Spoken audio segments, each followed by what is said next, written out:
अस्सलाम वालेकुम वरहमतुल्लाहि वबरकातुहू। मैं हूं मोहम्मद फ़ारूक बट। मेरा और आपका हम सबका मुश्तरका यूट्यूब चैनल थिंक पैटर्न्स। मैं आपके लिए मुख्तलिफ खबरें भी लेके आता हूं, तज्ज़ियात भी लेके आता हूं, मालूमात भी लेके आता हूं। आज की जो हमारी मालूमात हैं, ये एक नए सिस्टम के मुतलिक हैं जो सऊदी अरब ने अपने मुल्क में अप्लाई किया है।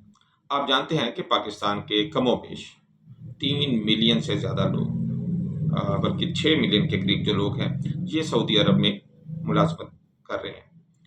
और सऊदी अरब ने मुलाजमत के हवाले से 3 नई कैटेगरीज का ऐलान किया है। आज हम आपको बताएंगे ये कैटेगरीज क्या है, इनमें फ़र्क क्या है और आने वाले वक्त में इनका असर क्या होगा हमारे उन तमाम भाइयों पर जो वहाँ पर काम कर रहे हैं या जिन्होंने अब वहाँ पे काम करने के लिए जाना है।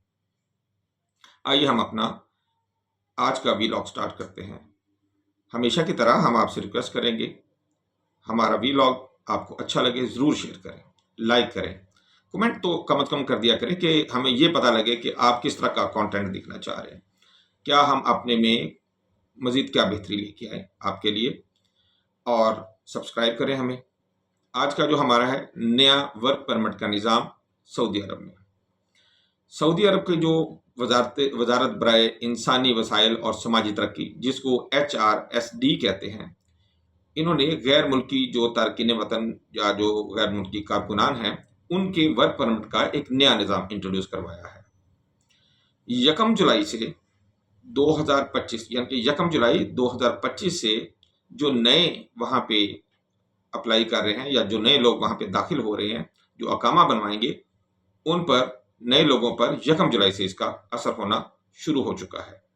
इसी तरह 18 जून 2025 से यानी कि पिछले माह की 18 तारीख से जो पहले से ही मौजूद वहाँ पे जो कारकुनान हैं, उन पर इसका अमल हो चुका है। अच्छा, ये इस्लाहात जो की जा रही हैं, ये पेशा वराना महारत की बेस के ऊपर की जा रही हैं। और नई पॉलिसी का मतलब ये है कि गैर मुल्की जो कारकुन वहाँ पे हैं, उनको 3 कैटेगरी में तकसीम, जो मेन 3 कैटेगरीज हैं उसमें तकसीम किया जाए। ये याद रखिएगा, ये इम्प्लीमेंट तो हो गया है, लेकिन इसके ऊपर नजरसानी भी की जा रही है। साथ ही साथ में हो सकता है कि कुछ असर में आपको इसमें कुछ तब्दीलियां भी सामने आए। तो इसमें पहला जो उन्होंने कैटेगरी रखी वो रखी थी हाईली स्किल्ड, यानी कि जो आला हुनरमंद जो लोग हैं उनके लिए। फिर दूसरा है स्किल्ड लोग, यानी कि जो हुनरमंद लोग हैं, जो दूसरी कैटेगरी है। और उसके बाद फिर तीसरी कैटेगरी जो इन्होंने रखी है वो रखी है बुनियादी, बेसिक, जिसमें हुनरमंद तो नहीं है लेकिन जो हाथ से काम करने वाले लोग हैं, जो रोज़मर्रा के काम करने वाले लोग हैं, जो मुआवनत कर रहे हैं, जो बहुत ज़रूरी घरों के काम वगैरह कर रहे हैं, इस तरह के बहुत सारे जो काम हैं, तो ये वो लोग काम करेंगे। मैं आपको इन तमाम चीज़ों के मुतालिक आगाह करता हूँ और तफसील मुहैया करता हूँ। आपने देखा होगा कि बहुत सारे यूट्यूब चैनल्स के ऊपर आपके लिए लोगों ने व्लॉग्स बनाए हैं, लेकिन उसमें बहुत तफसील के साथ इसका जिक्र नहीं किया गया। मैं तफसील के साथ आपको इसकी तमाम जुज़ियात के हवाले से आगाह करूँगा और कोशिश करूँगा कि आपके वो सवालात जो आपके ज़हनों में उठें, आप मुझसे करते हैं, तो मैं इंशाल्लाह उनका भी जवाब दूँगा। इस हवाले से मैं आपको अपना जो व्हाट्सएप नंबर है वो भी इसमें शामिल कर दूँगा, ताकि आपको अगर बाद में रब्ता करना पड़े तो आप मुझसे व्हाट्सएप के ऊपर मैसेज करके रब्ता कर सकते हैं। याद रखिएगा, व्हाट्सएप के ऊपर सिर्फ मैसेज कीजिएगा। कीवा, वजारत दाखिला ने कीवा प्लेटफॉर्म जो है उसके ज़रिए दर्जा बंदी जो कर रहे हैं, तो ये दर्जा बंदी का अमल जो है ये कीवा के ज़रिए इम्प्लीमेंट करेंगे, जिससे ये होगा कि जो एम्प्लॉयर हैं यानी कि जो आजर हैं, जिनको हम ये भी कहते हैं कि मुलाजमत जो देने वाले हैं और जो मुलाजमत ज़ाहिरा लेने वाले हैं, इन दोनों को वो ट्रैक करेंगे और इस हवाले से इन तमाम चीज़ों को अपडेट भी करेंगे। तो एक बात याद रखिएगा, कीवा QIWA कीवा जो है, इसके ऊपर जो है इन तमाम चीज़ों को ट्रैक और अपडेट भी किया जाएगा। अच्छा, जिन मुलाजमीन को अपनी दर्जाबंदी में तजादात नज़र आते हैं, मसलन कोई अपने आप को अगर ये समझ रहा है कि वो कैटेगरी 1 में आता है, अगर या वो समय तक मैं कैटेगरी 2 में आता हूँ, जबकि मैं तो अभी कैटेगरी 3 में यहाँ पे मेंशन हुआ हूँ अपने अकामा के ऊपर, तो वो अपनी कैटेगरी को चेंज कर ले, अप्लाई कर दे उसके लिए, क्योंकि ऐसा ना करने की सूरत में उसके लिए प्रॉब्लम भी हो सकती है। लेकिन ये उसी सूरत में कीजिएगा जब आप उसके तमाम मेयारात पर पूरा उतरे हों। तो वो मेयारात क्या है वो हम आगे इंशाल्लाह डिस्कस करते हैं आपके साथ। बेसिकली गवर्नमेंट कहती क्या है, नए ढांचे के तहत वर्क परमिट जो है ये 5 बुनियादी मेयारात की बुनियाद के ऊपर उन्होंने डिज़ाइन किया है। मसलन सबसे पहले उन्होंने तालीमी जो पस मंज़र है उसके ऊपर उन्होंने मेयार बनाया है। तालीम या डिग्री जो है आपकी वो बेस होगी इस सिस्टम की। दूसरा, काम का तजर्बा आपका कितना है, 1 साल, 2 साल, 6 माह, 6 साल, जितना भी है। फिर तीसरा, पेशा वाराना महारत, मुख्तलिफ लाइसेंसेस होंगे आपके पास। अगर आपने इंजीनियरिंग की है तो इंजीनियरिंग काउंसिल का होगा, अगर आपने डॉक्टरी की है तो डॉक्टर्स काउंसिल का होगा आपके पास। इसी तरह सॉफ्टवेयर से रिलेटेड बहुत सारे लाइसेंसेस होते हैं। तो इस हवाले से ये सारा कुछ है। फिर चौथी जो वजह है होगी इसमें, जिसकी बेस के ऊपर ये सारा कुछ किया गया है, वो है आपकी उजरत, आपकी तनख्वाह। आपको कितने पैसे दिए जा रहे हैं महीने के, आपकी तनख्वाह की बेस के ऊपर भी इसका मुआवजा किया जा रहा है। फिर पांचवी चीज है उम्र। उम्र की हद जो है वो अमूमन हमने कैटेगरी 3 में जाके देखी है, उसके ऊपर ज्यादा लगती है। पहली और दूसरी में तो हमने नहीं देखी, लेकिन तफसील इंशाल्लाह हम आगे आपके साथ डिस्कस करते हैं कि कितनी उम्र किस कैटेगरी के लिए जरूरी है। अच्छा, ये जो सिस्टम डिजाइन किया गया है ये बेसिकली VN 2030 के हवाले से जो है वो डिजाइन किया गया है।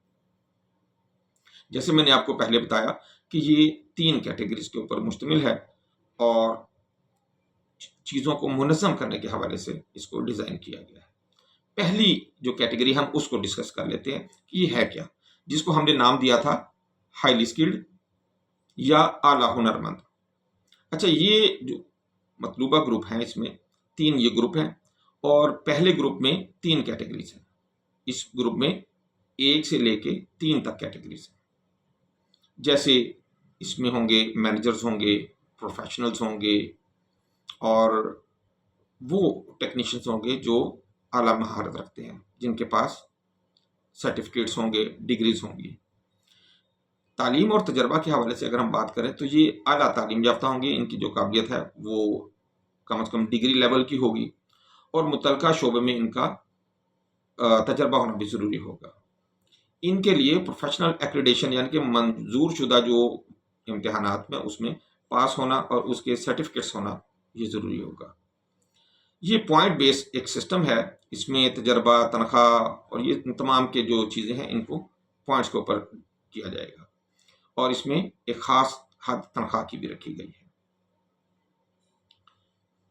इन तमाम चीज़ों की डिटेल हमारी आगे एक पूरा जो है वो हमारे जो वीलॉग का हिस्सा है उसमें हम इंशाल्लाह आपको इसकी तफसील भी बताएंगे कि 1 नंबर में क्या है, 2 में क्या है, 3 में क्या है, फिर जो ग्रुप 2 है उसमें क्या है, फिर जो ग्रुप 3 है उसमें क्या है और हर ग्रुप में कैटेगरीज कितनी हैं और फिर हर कैटेगरीज में यूनिट्स कितने हैं और फिर हर यूनिट्स में जो पेशों की तादाद है वो कितनी है। फिर हम आपको मिसाल देकर भी उसको समझाते हैं। स्किल्ड के हवाले से हम बात करेंगे। मतलूबा ग्रुप्स जो हैं इसमें ये ग्रुप 4 से लेके 8 तक मुश्तमिल है। इसका मतलब ये है कि इसके अंदर टोटल 5 जो है वो कैटेगरीज आएंगी। इसमें क्लरिकल सपोर्ट स्टाफ आ जाएगा, इसमें सर्विस आ जाएगा, सर्विस रिलेटेड जैसे उस्ताद होंगे, प्रोफेसर्स होंगे, इसमें जैसे असिस्टेंट इंजीनियर या एसोसिएट इंजीनियर होंगे वो हो जाएंगे, इसमें क्राफ्टमैन आ जाएंगे, इसमें मशीन ऑपरेटर्स आ जाएंगे। ये मतलब ये एक लंबा चौड़ा एक सिस्टम है जिसमें 5 कैटेगरीज शामिल है। यानी कि ये दूसरा ग्रुप है। पहले ग्रुप में हमने बताया था आपको 3 कैटेगरीज हैं, ये उसके बाद जो दूसरा ग्रुप है इसमें टोटल 5 कैटेगरीज है और इन 5 कैटेगरीज के मतलब हम आपको डिटेल आज का हो सकता है वीलॉग हमारा थोड़ा लंबा हो जाए, लेकिन हम कोशिश करेंगे एक ही गो में हम कर दें ताकि आप जो चीज समझना चाहते हैं वो एक ही बारे में आप कर लें। अच्छा, अगर तनख्वाह हाई स्किल्ड की हद ना हो तो भी ग्रुप 1 से 3 का मुलाजम, यानी कि अगर 1 से 3 का मुलाजम जो है उसमें बाकी सारी खूबियां तो वो हैं लेकिन उसकी तनख्वाह कम है तो उसको भी हम इस कैटेगरी में लेके आ जाएंगे, यानी कि वो ग्रुप 2 में आ जाएगा। फिर इसके बाद तीसरा जो हमारा ग्रुप आएगा वो बेसिक है, इसको नंबर 9 इन्होंने दिया है। इसके अंदर एक ही कैटेगरी उन्होंने रखी है, 9 नंबर की जो कैटेगरी रखी है और इसमें उम्र की हद जो है, इसमें उम्र की हद लाजमी है। ये 60 साल से कम उम्र का जो बंदा होगा उसी को इसके अंदर वो शामिल करेंगे। इसमें एक्रेडिटेशन जो है उसमें कोई लंबी चौड़ी नहीं है। ये कम तालीम याफ्ता, कम हुनर याफ्ता जो लोग हैं वो भी इस कैटेगरी में आ जाएंगे। अच्छा, अगर किसी की स्किल्ड कैटेगरी यानी कि ग्रुप 2 जो 4 से 8 तक था, अगर उनमें किसी की तनख्वाह जो है उसकी हद वो इस कैटेगरी में आ जाती है, यानी कि नंबर 9 में आ जाती है या तीसरे ग्रुप में आ जाती है, तो उसको हम तीसरे ग्रुप में भी शामिल कर सकते हैं। ये मैं इसलिए बता रहा हूँ कि ये जब आप खुद इसकी ग्रुपिंग करना चाहेंगे, अपने आप को कैटेगराइज करना चाहेंगे, तो आपको इसमें हेल्प मिल जाएगी। अच्छा, एक्रीडेशन क्या प्रोग्राम क्या है और ये पॉइंट सिस्टम वगैरह ये क्या है? हर कैटेगरी के ना अलग अलग तकाजे हैं। जैसे हाईली स्किल्ड की जब जैसे मैंने बात की है, ये 1 से लेके 3 तक इनकी कैटेगरीज बनेंगी। और मैं आपको ये बताता हूँ कि ये है क्या चीज़। इससे पहले कि मैं आपको पूरे ग्रुपों के नाम बताऊं और उसकी चलूं, मैं आपको 2 चीज़ें उससे पहले बता दूं कि जब मैं आप ये डिटेल बता रहा हूँगा तो कुछ ऐसे टर्म्स यूज़ होंगी, कुछ ऐसे अल्फाज यूज़ होंगे जो आपके लिए नए होंगे। जैसे यूनिट या नंबर से क्या मुराद है। मैं बार बार अगर कहता हूँ कि जी इसमें इतने यूनिट हैं या इसमें इतने नंबर हैं, तो ये ना हो कि आप ये सोचते रह जाए कि यार इसमें यूनिट क्या था और ये नंबर क्या है। तो होगा ये कि यूनिट से मुराद ये है कि मसलन एक बड़ा ग्रुप है, जैसे ग्रुप 2 है। ग्रुप 2 के अंदर मुख्तलिफ किस्म के जैसे यूनिट्स होंगे। मसलन इसमें मेडिकल माहरीन आ रहे हैं, इसमें इंजीनियर्स आ रहे हैं, इसमें IT स्पेशलिस्ट आ रहे हैं, इसमें टीचर्स आ रहे हैं।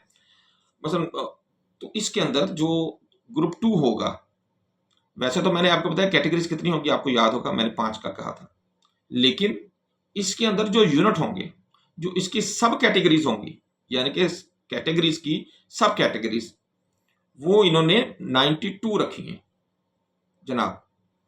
यानी कि ये जो हम ग्रुप 2 की जब मैंने बात की आपसे, ग्रुप 2 में जो यूनिट होंगे यानी कि जो सब कैटेगरीज होंगी, उनकी तादाद 92 है। और इसी हवाले से जब मैं नंबर्स की बात करूंगा तो वो होगा पेशे के नंबर, यानी कि उसमें नंबर ऑफ ऑक्यूपेशंस, यानी कि पेशों की तादाद कितनी है। तो जैसे इसी की अगर मैं बात करूं कि इसमें हमने ये बात किया कि ग्रुप 2 में 4 कैटेगरी, उन 4 कैटेगरीज के 92 यूनिट, लेकिन उन 92 यूनिट्स के आगे जो अगर हम बात करेंगे पेशों की तादाद, तो वो 628 बनती है जी। सिर्फ ग्रुप 2 में जो पेशों की मुख्तलिफ तादाद है वो 628 बन रही है। जैसे मसलन मैं मिसाल देता हूं, अगर एक डॉक्टर की हम बात कर लें, तो एक डॉक्टर जो है वो ENT का भी हो सकता है, वो गुर्दों का भी हो सकता है, वो हड्डियों का भी हो सकता है, वो ब्रेन का हो सकता है, वो मेडिकल स्पेशलिस्ट हो सकता है। तो ये है तो वो डॉक्टर जो कैटेगरी में आएगा, लेकिन उसकी सब कैटेगरीज काफ़ी सारी बन गई और फिर उसमें पेशे और ज़्यादा हो जाते हैं। इसी तरह जैसे हम माइक्रोबायोलॉजिस्ट ले लेते हैं, टीचर की अगर बात कर लें तो बायोलॉजी का टीचर भी हो सकता है, केमिस्ट्री का हो सकता है, बॉटनी का हो सकता है, जोलॉजी का हो सकता है, जोग्राफिया का हो सकता है, इंटरनेशनल रिलेशंस का हो सकता है, बहुत सारे। इसी तरह ये मुख्तलिफ किस्म के पेशे जो हैं वो फिर उसमें बढ़ते जाते हैं। मैं आपको कोड के हवाले से मैं बताऊं, जो हम ग्रुप कोड की हम बात करते हैं, जैसे मैंने आपको बताया थे कि 0 से लेके 3 तक जो है ये क्या होगा। सबसे पहला जो है फौज से मुतल्लिक ये शोबाजात हैं, इसको हमने ग्रुप कोड 0 दिया है। इसमें 3 यूनिट्स हैं या 3 जेली ग्रुप्स हैं, जबकि पेशों की इसमें तादाद 18 इन्होंने रखी है। इसी तरह जो मैनेजर्स हैं, ये हमारे ग्रुप कोड 1 इसका होगा। मैं कोशिश करूंगा कि ये टेबल भी आपको दिखाऊं, अगर मैं दिखा पाया तो ये इसमें हम आपको शो करेंगे कि ये टेबल भी आपके सामने आ जाए, या मैं इसका लिंक जो है वो अपने व्हाट्सएप पे दे देता हूँ। अपने व्हाट्सएप का जो लिंक दूंगा मैं उसके ऊपर इसको मेंशन कर देता हूँ। दोनों में दोनों ही काम हम कर लेते हैं। तो जैसे मैंने आपको बताया कि जो ग्रुप 1 होगा उसमें ग्रुप कोड 1 जो है, ग्रुप 1 तो है वो 3 तक है ना जैसे मैंने आपसे जिक्र किया था ये 3 तक है। इसमें सबसे पहले ग्रुप कोड 0 है जो कि फौज से मुतल्लिक है। इसमें जो सब कैटेगरी हैं वो 3 है, जबकि इसमें पेशों की तादाद 18 है। जो ग्रुप 1 आएगा उसमें मैनेजर जो हैं इनको शामिल किया गया है। इनके जो जेली ग्रुप्स हैं या जो यूनिट्स हैं या जिनको हम सब कैटेगरी कहेंगे तो वो होंगी 31, जबकि जो पेशों की तादाद होगी मैनेजर्स के हिसाब से 311 होगी, यानी कि 311 किस्म के मैनेजर्स जो हैं वो इस ग्रुप में फॉल करेंगे। फिर हम ग्रुप 2 में आएंगे, यहाँ पर क्या होंगे, यहाँ पे मुख्तलिफ किस्म के माहिरीन होंगे, जिनमें डॉक्टर्स हैं, जिसमें इंजीनियर्स हैं, जिसमें साइंसदान हैं, आला तारीफ काबिलियत ये वो लोग हैं जिन्होंने स्पेशलाइजेशंस की हुई हैं, जैसे ईएनटी स्पेशलिस्ट हो गया, जैसे आपका, जैसे मैंने इससे पहले आपको कहा इंजीनियर है तो वो क्या सिविल इंजीनियर है, वो मैकेनिकल इंजीनियर है, वो क्या है। तो इस हवाले से ये होगा। इनमें जो ज़ेली ग्रुप हैं वो 92 हैं, 92 हैं, जबकि इनमें पेशों की तादाद जो रखी गई है वो 628 रखी गई है जनाब, ये इसमें 628 तक रखी गई है। फिर हम ग्रुप कोड 3 में आएंगे। ये ग्रुप कोड 3 क्या है? ये ग्रुप कोड 3 जो है ये टेक्निकल और एसोसिएट माहिरीन है, जो कि आप जानते हैं जिन्होंने बीटेक किया होता है, जिन्होंने 3 साल का किसी मुस्तनद जो फ़नी इदारे हैं, टेक्निकल इदारे हैं, उनसे जिन्होंने अपने सर्टिफिकेट्स या असनाद लिए हुए हैं, तो ये उनके लिए ये ग्रुप होगा। ये इनमें जो ज़ेली ग्रुप है ये 84 है, 84 है, जबकि इसमें पेशों की तादाद 370 है। अच्छा, इसके बाद जैसे मैंने आपसे पहले बात की थी कि एक पहला ग्रुप इन्होंने बनाया था जिसमें 3 तक का ये सिलसिला कार था, जबकि उसके बाद 4, 5, 6, 7 और 8 जो है, यहाँ से अब हमारा ग्रुप 2 शुरू होगा। 0, 1, 2, 3 ये ग्रुप 1 है, जिसकी आगे हमने कैटेगरीज आपको बताई, और उन कैटेगरीज के आगे हमने उनके सब कैटेगरीज और उनकी पेशों की तादाद बताई। अब हम ग्रुप 2 में आ गए हैं। इनको उन्होंने ग्रुप कोड भी दिए हैं। एक तो पूरा ग्रुप है ना 4 से लेके 8 तक, इसमें फिर ग्रुप कोड है। तो ग्रुप कोड जो है वो 4 है, और ग्रुप कोड 4 में लोग आते हैं क्रिटिकल सपोर्ट वर्कर्स हैं। जैसे मैंने आपको बताया था, इसमें जो मशीन ऑपरेटर्स हो गए, जो असिस्टेंट्स हो गए, असिस्टेंट इंजीनियर हो गए, या वो डॉक्टर्स जिन्होंने स्पेशलाइजेशन नहीं की है, ये यहाँ पे वो लोग आ जाते हैं जिनका कम होगा तजर्बा, जिनकी तनख्वाह थोड़ी कम होगी, तो वो इस ग्रुप में आएंगे। और इनकी तादाद जो सब कैटेगरी रखी गई है वो 27 है, जबकि 52 जो हैं इसमें इनके पेशों की तादाद है। फिर 5वां जो ग्रुप कोड है, इनके ग्रुप 2 का जो 5 नंबर है, उसमें सर्विस और सेल्स के वर्कर रखे गए हैं। इनकी जो सब कैटेगरीज हैं वो 39 है, 39 हैं, और इनके पेशों की तादाद 109 है। फिर 6 नंबर में ज़राअत से रिलेटेड होंगे लोग, मसलन ज़राअत से रिलेटेड, फॉरेस्ट्री से रिलेटेड, फिर इसी तरह माहीगीरी से रिलेटेड जो लोग हैं, उनको इन्होंने नंबर 6 अपना कैटेगरीज के आप कह लें, इसको आप ग्रुप कोड कह लें, जो भी आप कह लें, इसमें रखा गया है। और ये इनके 18 यूनिट्स हैं या सब कैटेगरीज हैं, और जबकि इनके पेशों की तादाद 53 यानी कि 53 है।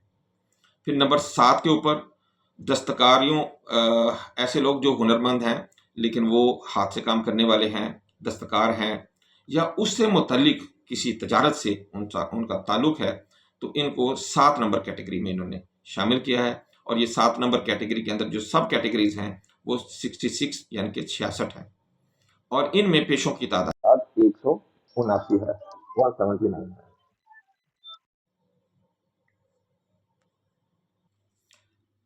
हम बात कर रहे थे 8वीं ग्रुप कोड 8 की, जो कि दूसरे ग्रुप में आता है, यानी कि ग्रुप 2 में आता है, जो कि 5 से 8 तक जिसमें ग्रुप के नंबर शामिल है, ग्रुप कोड शामिल है। तो उसमें जो 8वां नंबर है ये आता है प्लांट ऑपरेटर्स का, या जो असेंबलर्स होते हैं, ये उनके लिए है। और इसमें जो बुनियादी जो हमने यूनिट्स इसके देखे हैं वो हैं 32, जबकि इसमें पेशों की तादाद जो है वो 218 है, या 40 इसमें यूनिट्स हैं या सब कैटेगरीज हैं, और 218 इसमें पेशे शामिल किए गए हैं। फिर सबसे आखिरी जो हमने कहा था कि ये ग्रुप 3 में आएगा, जिसमें हमने ये भी कहा था कि इसमें एज की लिमिट है, यानी कि इसमें जो लोग आएंगे वो 60 साल से कम उम्र के होने चाहिए। और इसको हमने बुनियादी पेशे के हवाले से हमने बात की थी कि ये बेसिक ग्रुप है, यानी कि बुनियादी ग्रुप है, और इसके अंदर 32 उन्होंने सब कैटेगरीज रखी हैं, जबकि इसमें जो शुभ हैं या जो इसमें मुलाजमतों के जो पेशों की तादाद है वो 77 है। अगर हम टोटल पेशों की तादाद देखें, ये इससे पहले जो, अगर हम जून 2025 से पहले की अगर हम बात करें तो ये 1700 के करीब होते थे। 1700 से 1800 के दरमियान इनकी तादाद थी, जो कि अब बढ़ाकर पेशों की तादाद 2015 कर दी गई है। पहले ये झेली ग्रुप नहीं होते थे, जैसे हमने आपको बताया कि जो ग्रुपों के आगे झेली ग्रुप या जो सब कैटेगरीज हैं, ये पहले नहीं थी, ये नई उन्होंने जनरेट की हैं। इनकी तादाद 432 है। यानी अच्छा, अपने पेशे या अपने माना को हम कैसे ढूंढेंगे, इसका पता कैसे लगाएंगे? सऊदी अरब में काम करने वाले जो तारकीन वतन हैं, उनको इस बात को लाजमी बनाना है कि उनका जो अकामा है उसके ऊपर पेशा उनका दुरुस्त हो, यानी कि उनकी हकीकी जो मुलाजमत वो कर रहे हैं वो उसी की मुनासबत से हो। इससे पहले तो आप जानते हैं कि जो अलग अलग पेशे वाले लोग थे, वो पेशा कोई और है, काम कोई और कर रहे हैं, इस तरह का सिलसिला कार इख्तियार किया हुआ था। लेकिन शुरू में तो जाहिर है इसके ऊपर इतनी सख्ती नहीं होगी, लेकिन आहिस्ता आहिस्ता मुझे लगता है कि इसके ऊपर सख्ती भी होना शुरू हो जाएगी। तो जो आपका माना होगा, आपको उसी से रिलेटेड जो है वो जॉब करना होगी। तो मुआयने ऐसा, जाहिर है ये इसके बाद फिर एक ऐसी स्टेज आएगी जब ये मुआयना शुरू कर दिया जाएगा। तो मुआयने के दौरान जुर्माने से बचने के लिए ज़रूरी होगा कि आपको अपना जो हालिया जो पेशा है, अगर आप उसको तब्दील कर रहे हैं या आप उसका जायज़ा ले रहे हैं या आपने उसके लिए कोई अप्लाई किया हुआ है, तो आपको इन तमाम चीज़ों का इल्म होना चाहिए। तो किंगडम इन तमाम मालूमात तक रसाई के लिए आपको जो है वो मुख्तलिफ तरीक़ाकार जो है वो पेश करती है, जिसमें ऑनलाइन प्लेटफॉर्म्स भी हैं, जिसमें आपका कार्ड भी है। जो मुख्तलिफ तरीक़ाकार जो तय किए हैं हुकूमत ने इस हवाले से, वो 4 तरीक़ाकार हैं। हम इसका पहला तरीक़ाकार आपको बता देते हैं। सबसे पहला सीधा और सादा सा जो तरीका है वो आपका अकामा है। आप अपने अकामा को देखें, उसकी 8वीं जो लाइन है, ऊपर से शुरू करें, जो उसकी 8वीं लाइन है उसके ऊपर माना लिखा होता है, और कार्ड पर हुकाम की जानिब से सर्च या जांच के दौरान दर्ज किया गया पेशा, यानी कि बात का ऐसा होता है कि आपसे आपका अकामा लिया गया और उसको जांच की जा रही है, या उसकी जो आपको सर्च जब किया गया तो उसको आपका जो अकामा देखा गया, तो बाज़ औक़ात उसी वक्त जो अथॉरिटी है वो उसमें किसी चेंज के हवाले से बात करती है आपसे। आपने ये भी देखना है कि वो क्या कहते हैं और किस तरह की चेंज वो डिमांड कर रहे हैं। याद रखें कि अगर आपने अपना अकामा, अपना जो पेशे के हवाले से जो आप काम कर रहे हैं, जब तक आप नया नहीं बनवाएंगे, फ़र्ज़ करें आपने अप्लाई किया है अपना चेंज करने के लिए, आपको पता लगा कि आप जहाँ जो मुलाजमत कर रहे हैं उसके हिसाब से आपका पेशा जो है वो मुनासिब नहीं रखता, उस सूरत में आप क्या करते हैं कि आप उसकी चेंज के लिए अप्लाई कर देते हैं, या आपको कोई अथॉरिटी कह देती है कि इसको चेंज करें। तो जब तक आपका नया अकामा बन के नहीं आएगा, उस वक्त तक जो आपका जो पहला अकामा कार्ड है उसके ऊपर वो पुराना ही आपका मेना या पेशा लिखा जाएगा। तो इस बारे में भी आपने एहतियात करनी है। ऐसा ना हो कि जब कोई जांच हो रही हो, आपको कोई टेस्ट कर चेक कर रहा हो, तो आपके लिए मुश्किल का बाइस बने। ये तो सबसे आसान और एक सीधा सा तरीका है। फिर मिनिस्ट्री ऑफ इंटीरियर या वजारत दाखिला जो है वो, उसकी वेबसाइट भी है।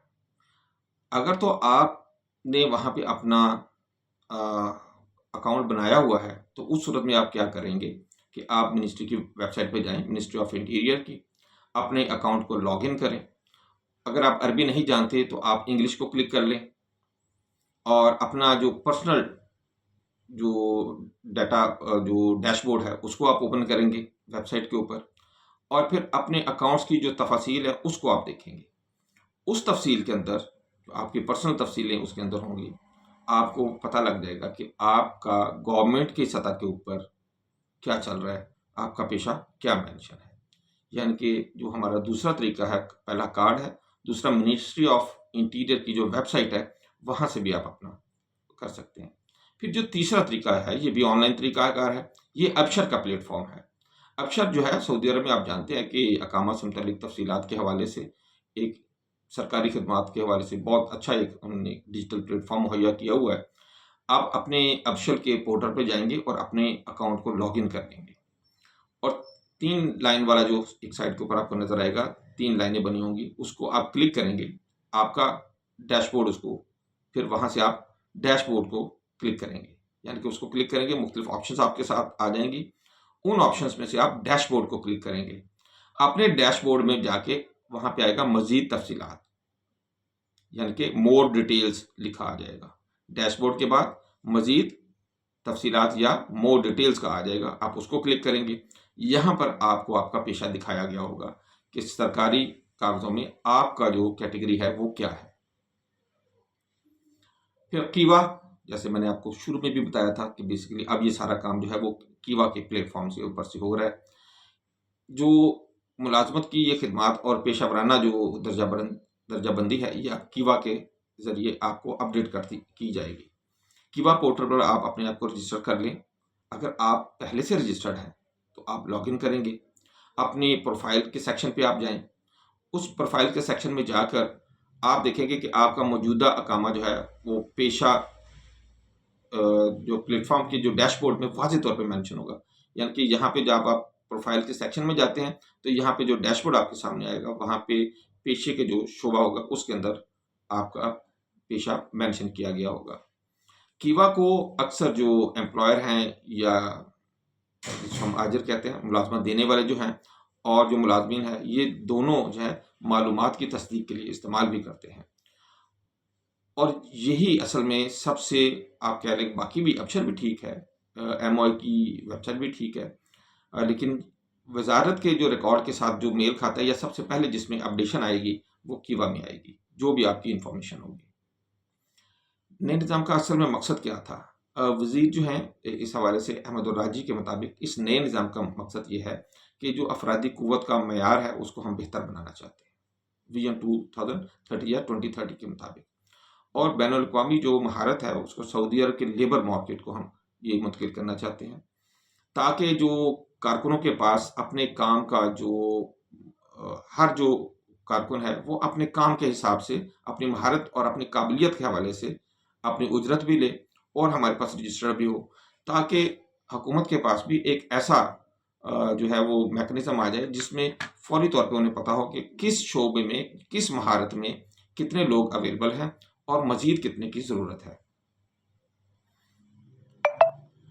फिर जैसे हमने बात की कि मुलाजम की हैसियत से नहीं बल्कि मेरिट की बुनियाद पर कारकुनों की दर्जाबंदी करने से हुकूमत जो है ये कारोबारी शोबे में जिद्दत को भी देना चाहती है, ताकि जो कारोबारी शोबे हैं मुख्तलिफ किस्म के, वो भी जब अपनी पेशबंदी करें या जो हम इसे कहते हैं कि पहले से ही जो अपनी पॉलिसीज बनाना चाहते हैं, तो उसमें उन्हें पता हो कि उनके पास किस काबिलियत के लिए और किस कैटेगरी के लिए कितने लोगों की ज़रूरत होगी उन्हें, यानी कि एडवांस में ही पहले से वो अपना सारा प्रोग्राम तय कर लें। इसके असरात असल में क्या होंगे जो हर बंदे के जहन में आ रहा है, इस ज़ाहिर है इतने बड़े ये इक़दाम उठाए जा रहे हैं तो इसके असरात तो होंगे। तो तामीरात हो गया, लॉजिस्टिक्स हो गया, हेल्थ केयर और रिटेल जैसे जो शोबे हैं, इसमें जो एम्प्लॉयर्स हैं उसमें आप जानते हैं कि उन्होंने जो मोस्टली जो शोबे, इस शोबे में जितने भी लोग जिनके मैंने जिक्र किया, ये सारे मोस्टली इसमें गैर मुल्की शामिल होते हैं, और इन तमाम को अपने अमले में कमी बेशी के हवाले से, बजट की मनसूबाबंदी के हवाले से बार बार जायज़ा लेने की ज़रूरत होती है। तो इस मकसद से ये होगा कि जो आजर होगा, जो एम्प्लॉयर होगा, वो गवर्नमेंट की वेबसाइट से और अपने जो उसके मुख्तलिफ जो उसकी डिटेल्स होंगी अपनी कंपनी की, तो उससे वो ये जान पाएगा कि हमारे पास किस महारत के कितने लोग हैं।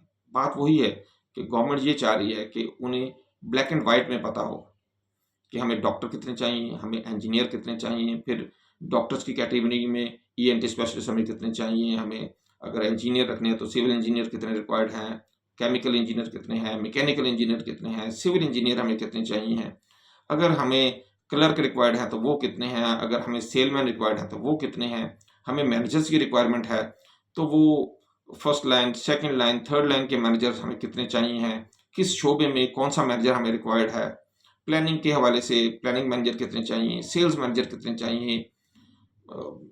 मतलब कहने का ये मतलब है कि हर कैटेगरी के हवाले से गवर्नमेंट ये चाह रही है कि अब हमारे पास एक मुकम्मल रिकॉर्ड हो जिसके बेस के ऊपर हम आने वाले दिनों में लोगों को वीज़ा इशू कर सकें। खुलासा अगर हम इशारा करेंगे कि जैसे ही ये निज़ाम शुरू हो रहा है, सऊदी हुकूमत जो है वो मुख्तलिफ स्टेक होल्डर से राय भी इकट्ठी कर रही है और इसके लिए मज़ीद इस्लाहात पर भी गौर कर रही है। मैक्रो सतह पर यानी कि एक बड़ी सतह के ऊपर इस्लाहात जो हैं, ये आलमी लेबर मार्केट में सऊदी अरब की जो लेबर मार्केट है, इन तमाम में एक जैसा या मुसाबकत पैदा करने की कोशिश भी की जा रही है। क्योंकि सऊदी अरब के ऊपर बहुत ज़्यादा जो है वो इस हवाले से हमने देखा है आलमी मार्केट में उँगलियाँ भी उठाई जाती हैं कि यहाँ पर उस तरह लेबर को सहूलियात नहीं है जिस तरह के दूसरी दुनिया की लेबर मार्केट्स में है। तो इस हवाले से गवर्नमेंट ऑफ सऊदीया जो है उसकी पूरी कोशिश है कि किसी तरीके से ऐसे सिस्टम डेवलप किए जाएँ जिसमें तमाम जो दुनिया में इस वक्त मुरवजा कवानीन हैं उनके साथ या उनके हवाले से उसी तरह के कवानीन को किंगडम में भी है अप्लाई किया जाए। अच्छा, अपने वर्क परमिट के फ्रेमवर्क को बैनुल-अक़वामी उसूलों के साथ हम आहंग करके मुमलिकत अपने आप को तारकीन वतन या जो हमारे पास जितने भी कारकुनान हैं इधर सऊदीया में, उनको एक से ज़्यादा जो है वो यानी कि पहले से बेहतर एक मुकाम पर खड़ा करना चाहती है। बहरहाल इसमें फ़ायदा क्या होगा? आम जो हमारे कारकुनान हैं उनको फ़ायदा ये होगा कि जब वो एक ख़ास कैटेगरी में फ़ॉल करते हैं तो वो अपनी ही एक दर्जाबंदी या अपने मुतालिक भी एक पॉलिसी बना सकते हैं, एक मनसूबाबंदी कर सकते हैं, एक प्लानिंग कर सकते हैं कि आने वाले दिनों में वो किस शोबे में रहकर कितनी तरक्की करना चाहते हैं और कितना वो आगे जा सकते हैं। इसके निफाज का दौरानिया जैसे मैंने शुरू में भी आपसे जिक्र किया था, जून 2018 और सॉरी जून 2025 18 जून 2025 से ये शुरू हो चुका है और जून 18 2025 से ये उन लोगों पर शुरू किया गया जो कि पहले से वहाँ पे मौजूद हैं, जबकि जुलाई की 1 से 6 तारीख जो है 2025 की जो है ये जितने भी नए लोग आना शुरू हैं या 5 तारीख से बेसिकली 5 जुलाई 2025 से जो नए लोग आना शुरू हैं उनके ऊपर ये इम्प्लीमेंट होना शुरू हो गया, जबकि 3 अगस्त 2025 तक ये पूरी कोशिश की जा रही है कि ये जितनी भी नई दर्जाबंदी है इसको अपडेट कर दिया जाए। यानी कि 18 जून से इसको स्टार्ट किया गया और 3 जून 2025 को इसकी एक किस्म की डेडलाइन रखी गई है कि जब तक पुराने लोगों को भी और जितने भी नए लोग आ रहे हैं तमाम को स्ट्रीमलाइन करके इस पॉलिसी के ऊपर अमल दरामद करवाया जा सके। उम्मीद है कि आपको हमारे इस ब्लॉग का बेनिफिट हुआ होगा। अगर आप समझते हैं कि इसको मज़ीद बेहतर किया जा सकता है हमें ज़रूर बताएं, हम दोबारा इसको मज़ीद बेहतर तरीके के साथ आपके साथ पेश करने की कोशिश करेंगे और हमारी कोशिश होगी कि हम गाहे बगाहे जैसे ही सऊदीया के कवानीन में कोई तब्दीलियाँ आती हैं तो हम आपको आगाह करते रहें। इस हवाले से हमारी आपसे रिक्वेस्ट है कि आप हमें सब्सक्राइब करें ताकि हम आप तक ज़्यादा अच्छी, ज़्यादा मुस्तरद और ज़्यादा बेहतर खबरें पहुँचा सकें। अस्सलामु अलैकुम व रहमतुल्लाहि व बरकातहू।